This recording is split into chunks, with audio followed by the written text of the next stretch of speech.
Hi, Mark Klebenow with Clear Lake Living. Thank you for joining us this morning. I'm back again with Kelly Oldenkamp from Texas Premium Inspections. How are you doing this morning, Kelly? Doing well, Mark. Fantastic. Okay, so I actually had a question for you. So, when you're doing your report and you're going through the house, you're going to see you're going to spot some things, and although the buyer might not like what those things are, maybe they're not a deficiency that's going to be called out in your report. So can you talk to us a little bit about that? Oh, absolutely.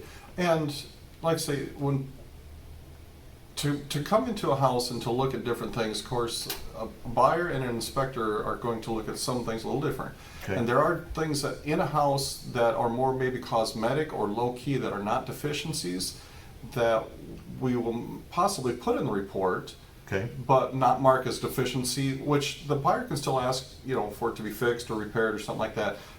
Let's take, for instance, like a corner crack on a foundation. Okay. Very typical, even in new houses or a house that's a year old, because you've got all that weight setting on a corner.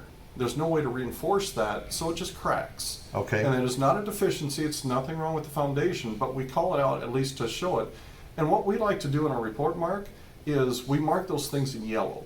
So when the buyer gets it or you get it, you can see that, hey, it's just a minor thing. Okay, so before we're gonna kind of walk through the report, but what are some other examples of things that wouldn't be a deficiency?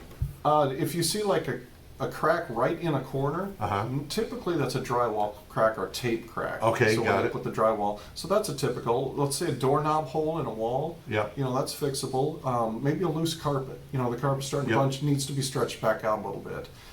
Different things like that. Even like a window blind, if it's bent, ruined or something like that, that's replaceable. It's not going to hurt or harm anybody. So a broken blind is different than a broken sash or something. Yes. Like that. Yeah. Okay. So what you're talking about are really cosmetic things. Correct. Okay. All right. Got it. All right. So you're gonna deliver your report to me, and so and to the buyer.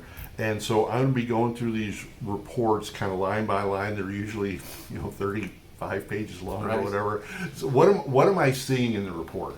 What you'll see typically in our reports is we put a lot of information in there too, pictures and information. What we like to do, like where the water meter is, we mark in green. Anything green, like a stoplight, green is go or good.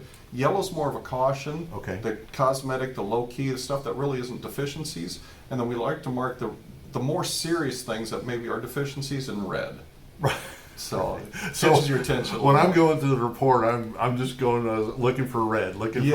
So I hope I don't find a lot of red, but it happens. So and then typically at the end we put a summary there. Yes. So like I say, the reports can be 30, 40, 50 pages long. And to go through all that, it takes that's a Saturday afternoon when you have nothing to do. Yes, I do very much appreciate a summary because not everybody does their reports a little bit differently. So I really do appreciate that summary, and then but all the information is there. So if I need to go back and I need to look at a specific note, or if I need to look at a picture, or if I need to call you, so it's like, now, did we look at that? Which roof vent was that? Or some specifics. Right. You've got all that information. And that's what's nice about the report too, Mark, is every category is separate. So like the roof, all the pictures, everything will be under the roof.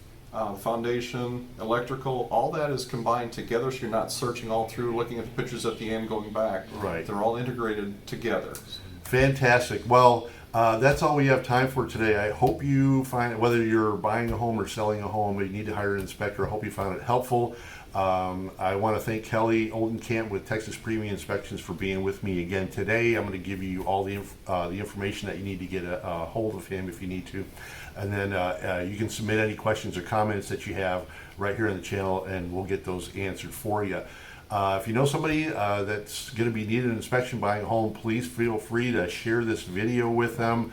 Don't forget to subscribe so you're getting all the latest information, updates, and local news for the real estate market.